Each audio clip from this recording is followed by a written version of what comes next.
from 2014. Ukraine bungled it a few years ago, but the media were willing to run with it. First, Ukraine claims an unconditional ceasefire with Russia.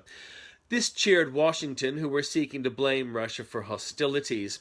Russia pointed out she wasn't involved and couldn't speak for the rebels fighting the illegitimate Ukraine government, who the rebels were mainly ethnically Russian, but also included French.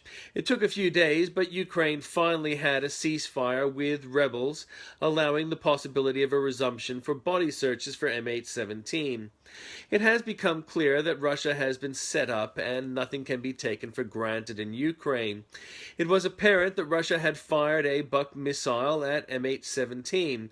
The possibility is now that Ukraine orchestrated a war crime, failing to warn Malaysian airlines of the war zone, or that Ukrainian aircraft had been downed previously, but also that the outlandish possibility is that Ukraine actually shot the aircraft down to blame Russia, and Washington is not exercising due diligence in blaming Russia.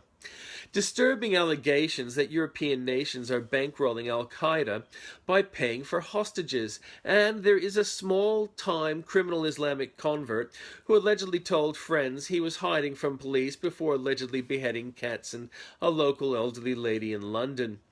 Meanwhile, some radical converts holidaying in Iraq and Syria are asking for permission to go home.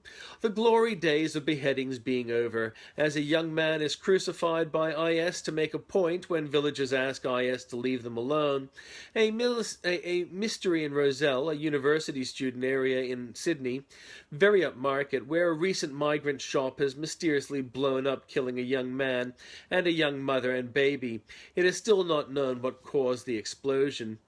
Joan Rivers was, in her own way, a conservative. There's no single conservative opinion, unlike the left wing, which argue indistinguishably from multiple points for a single end. ABC showed an advert for a program of theirs showing an apologist for people smuggling arguing with a radical who dislikes migrants. A conservative view might be that migration needs to be well managed, but the ABC sidestepped that and presented an unopposed view that people smuggling was fair and reasonable.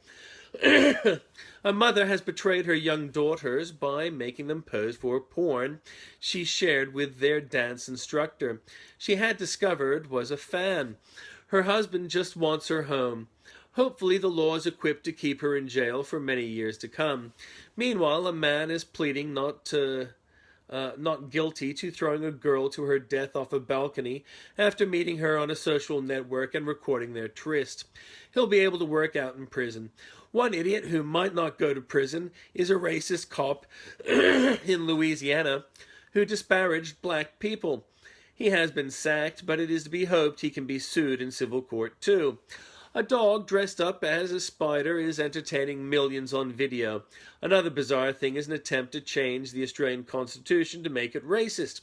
The video does well, the attempt at constitutional change won't.